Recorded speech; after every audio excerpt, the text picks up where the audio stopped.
자, 오늘 나오신 분들 소개해드릴게요. 지난주 안 나오셨다고 많은 분들이 댓글에 마차 왜 안 나와? 유유. 자, 마차님. 안녕하세요, 마차입니다. 고향에 계신 우리 여사님. 네. 그 여사님께 댓글 달지 마시라 그러세요. 왜 이러세요? 그 발라당님하고 폴 17님하고 제가 다 적어놨어요. 마차는 여러분만 믿고 갑니다. 하하, 뭔가 이상한데 낌새가. 에? 좋아요, 좋아요. 그럴 수 있지. 목소리 뿅간 사람들. 다음에 우리 유명종님. 안녕하세요, 유명종입니다. 어서 오시고요. 자, 다음에 희랑님. 안녕하세요, 희락입니다. 예, 어서 오시고요. 다음에 우리 최정민님. 네, 안녕하세요, 최정민입니다. 네 분과 함께 재밌는 트윗속과 보기 시작하겠습니다. 그 특검을 연장시키는 방법, 조홍천 의원의 아이디어가 있다는데. 네. 지금 특검법을 살펴보면은요, 특검법의 시한이 끝난 때가 언제라고들 알고 계세요? 이번 특검은 수사권 기소권은 2월 28일로 끝나는 건 맞아요. 근데 특검법이 끝나는 건 언제들 알고 계세요? 기소된 피의자들이 다 처벌받아야 끝나는 거예요. 법원에서 선고가 다 끝나야 돼요. 대법원까지. 그러니까 그게 유죄건 무죄건 선고가 나야지 끝나는 대법원까지 가야 돼요. 중간에 누가 포기하면 1심에서 끝날 수도 있지만 한두 달에 끝나는 게 아니고요. 특검이 2월 28일이 지나고 나면 연장이 안 됐을 경우에 특검은 인원을 대폭 줄여서 공소 유지에 투입이 됩니다. 그러니까 재판 절차에 들어가는 거예요. 검사 역할로. 그래서 특검이 계속 살아있고 특검법이 유지가 되고 있는 거거든요. 수사권과 기소권. 이 부분만 2월 28일에 끝나기 때문에 특검법을 직권상정화라고 하는 특검법에 한 줄만 들어가면 돼요. 맨 밑에 부칙 조항에 한 줄만 추가돼서 3월 달에 다시 재상정해서 직권상정하면 특검법을 그 전에 있는 특검법을 부활시킨다라고 하면 얼마 많은 기간 동안 그러면 완벽하게 살아나는 거예요. 그게 크게 어려운 건 아니거든요. 세균 씨가 아마 이번 100만의 또 울림에 소리에 가슴이 좀 울림이 있지 않았었을까 하는 기대감을 해봅니다. 자, 알겠습니다. 박영수 특검과 이정미 헌법재판소장 대행이 지금 사실상 어마어마한 압박을 받고 있는 거거든요. 박영수 특검 집 앞에는 몰려가가지고 뭐 거의 입에 담을 수 없는 욕과 그런 언어들을 사용해가면서 협박을 하고 있고요.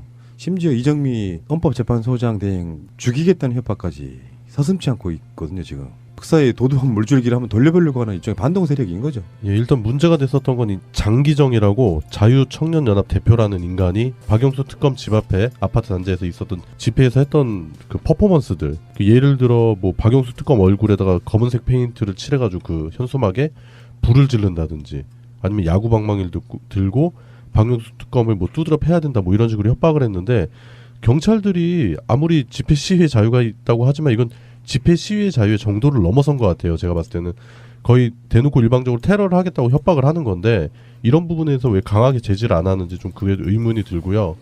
그리고 이런 식으로 이 사람들이 행동을 하기 때문에 특히 박영수 특검 신변 보호라든지 이런 부분도 좀 신경을 많이 써야 되겠다라는 그런 생각이 들더라고요. 진짜 뭔 짓을 할지 모를 것 같아요, 이런 사람들은. 저도 이거 많이 받았는데 술상무님의 트윗입니다. 1. 대한민국 공식 권력 서열 4위 헌재 소장 권한대행 이정미 재판관 살해 협박. 2. 박영수 특별검사 테러 위협. 3.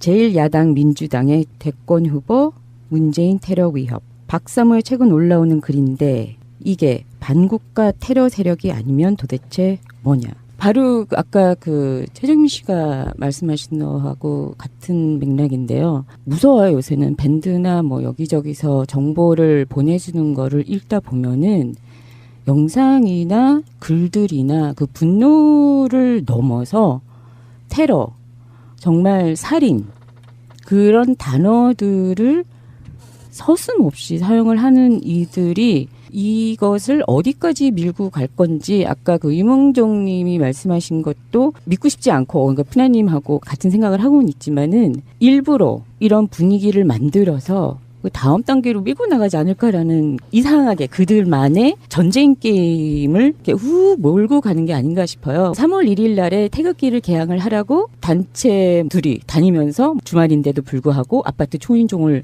울리고 태극기 개항을 하라고 한다든지 그러고 다니고 있단 말이에요. 근데 이거는 좀 아니지 않습니까? 지금 이런 위험 수위를 우리가 그 어떤 어느 일정한 선을 넘는다고 하죠. 우리가 촛불을 들게 된 이유가 이렇게 나라가 처참하게 망가진 상황에서도 평화롭게 촛불을 든 의미가 많은 수의 다수의 군중들이 평화롭게 진행하자는 것을 외쳤기 때문에 그 뜻을 따라간 게 된 거거든요. 그래서 촛불이라는 행사로 지금 계속 이렇게 17자까지 온 거고, 그것은 무엇이냐 하면 사회적으로 합의가 된 일정한 선을 넘지 말자는 약속이라는 거예요. 그 이후로는 우리가 뭐 차벽을 넘자라는 주장을 안 하잖아요. 네. 그런 거 마찬가지거든요. 그런데 요즘 이쪽 이 박근혜를 옹호하고 지지하는 관제데모하는 이 사람들은 사회적 금기를 넘어섰어요. 죽여라, 때려잡자, 이런 얘기들은 이미 선을 넘어섰고요. 이 선을 넘어선 거에 대해서는 검찰과 경찰이 내사를 들어가든 본격적인 수사를 들어가든 들어가야 돼요. 검찰과 경찰이 이 일을 손 놓고 있는다고 하면 서울중앙지검, 서울에 있는 경찰청 근무태만이에요. 맞아요. 이 자유청년연합 이 단체가 항상 보면은 가장 이러한 미디어를 리드해 나가는 이런 퍼포먼스를 많이 하거든요. 이 장기정이라는 사람이 굉장히 이름이 낯익어서 찾아보니까 백남기 선생님 때도 이 사람이 백남기 자녀들이 아버지를 죽였다 라면서 페이스북에 기재를 해서 가족들한테 고발당했었던 그 사람이기도 하고요. 세월호 일주기 때 노란 리본 찌는 퍼포먼스를 했던 그 사람이기도 하고요. 이런 사람을 지금 한두 해 이 사람이 이렇게 하는 게 아닌데 계속 내버려 둔다는 거는 책임이 있는 거죠. 검찰, 경찰에게도. 우리만 때려잡을 게 아니라 이렇게 앞에 나와서 선동하는 사람이 있는데 그것도 이 방법도 너무나 저질의 방법을 이용을 해서. 이 시점에서 트윗 하나 투척 한번 하겠습니다. 아몰랑 7시간 묻지마 님의 트윗입니다. 박영수 특검 집 앞에서 몽둥이 광란 집회를 자청한 장기정. 광화문 단식 중인 세월호 유가족 앞에서 일베들 데려다 치맥 파티 열고 물대포로 사망한 백남기 씨 세 자녀를 살인 혐의로 고발하고 이상호 기자까지 고발한 개토레이였다는 경찰은 테러방지법 뒀다 뭐하심? 이라는 트윗을 올려주셨습니다. 지금 장기정뿐만 아니라 태극기를 들고 수구 집회를 여는 그 인간들 자체는 제가 봤을 때 테러방지법에 다 해당되는 그런 인간들입니다. 그래서 현행범으로 3월 1일에 수구 집회가 열렸을 때 그런 폭력 사태라든지 그런 폭력적인 발언이 있으면 바라건대 경찰이 현장에서 다 즉각 구속해야 돼요. 이런 사람도 어떻게 길거리 활보하고 다니게 내버려 둡니까? 잠재적인 테러리스트이고 일단 통장부터 까보고 싶네요. 이런 건 있죠. 촛불 집회가 한참 일어났을 때 일시적으로 그런 이야기들이 엄청 많이 올라왔었죠. 폭력이냐 아니냐. 우리 대응이 말이에요. 아까도 그런 얘기 잠깐 나왔는데 그때 굉장히 많은 사람들이 폭력 집회를 주장을 했었어요. 이쪽에. 그렇기 때문에 사람이 많이 나오는 거고 역사에 유례가 없는 역사의 한 장면을 남긴 건데 그래서 성공한 혁명이에요. 그게. 그래서 성공한 혁명. 그들에게 공권력을 동원해서 경찰이나 군대를 동원할 기회를 줬다라고 하면 또 실패했을지도 모릅니다. 그리고 실제로 우리가 다친 사람도 없고요. 그래서 우리가 지금 이 사람들을 욕할 수 있는 거예요. 만약에 우리가 그 당시에 최일이 떠는 화염병 날아다니고 전경들 막 다치고 일반 시민 중에 부상자 나오고 이런 상황이었다 그러면 저 사람들한테 무슨 욕을 할 수 있어요. 그래서 제가 하는 이야기는 저들이 저럴수록 사실은 보수의 앞으로의 집권은 멀어진다. 속아서 박근혜를 찍었던 사람 중에 다수가 등을 돌린 거 아니에요. 지금 여론은 내가 봤을 때 3대 1 정도라고 보거든요. 지금까지 보수를 찍어왔던 사람들이 50% 있던 사람들이 반으로 쪼그라들어서 25% 정도 남아있는 거예요. 나머지 75%가 중도이거나 반박근혜 진보이거나 이런 쪽으로 그쪽을 완고하게 찍었던 사람들의 차이까지 다 합쳐도 25% 저는 넘지 않는다고 보는 것이고요. 그러니까 박근혜는 싫어해도 자유한국당이나 바른정당률을 찍는 사람들까지 포함해도 한 25% 정도가 최대라고 보는데 이제 중도 쪽으로 가버린 사람들 또는 야당 찍겠다고 가버린 사람들이 있잖아요. 그 사람들이 봤을 때는 얼마나 부끄럽겠냐고요. 이런 발악들. 대리인단도 하는 짓거리도 그렇고 박근혜 하는 짓거리도 그렇고 그리고 지금 집회하는 주최 측도 마찬가지고 자유한국당 이들도 그렇고 그러면 그들이 이렇게 발악할수록 다음 내년 지방선거요? 상상 한번 해보실래요? 이 분위기로 가서 만약에 이 사람들이 어느 정도 유혈 사태 같은 걸 일으켰다고 쳐요. 그러면 이게 수구 보수 세력한테 유리할까요? 우리한테 유리할까요? 민주 진보 세력에게 월등하게 유리한 걸 만들어주는 겁니다. 그 계산하지 않는다면 이자들은 정말로 멍청한 거고요. 북한이 지령을 내려서 남한의 상황을 좀 불안하게 만들려고 하는 의도라고 할 수밖에 없을 정도의 죄는 지을 수 있어요. 거기에 대한 탄핵 심판의 결과가 나오게 되면 깨끗이 승복하는 모습 보이고 쫙 내려가면 돼요. 역사의 반전이란 그런 거 아니었나요? 그러니까 역사는 항상 반전을 생각하시라는 거예요. 아 무섭다. 쟤들이 사고 치면 어떠지? 해!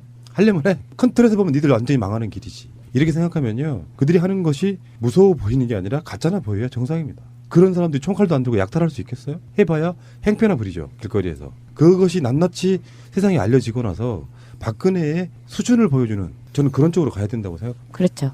세미올님의 트윗입니다. 박영수 특별검사의 자택을 알아내 야구 방맹이를 들고 찾아가 위해를 가할 것처럼 협박하는 행위가 있었다. 특검법 제20조 별칙입니다. 위계 또는 위력으로서 특별검사 등의 직무수행을 방해한 자는 5년 이하의 징역에 처한다. 이 의견 엄중하게 처벌해야 한다.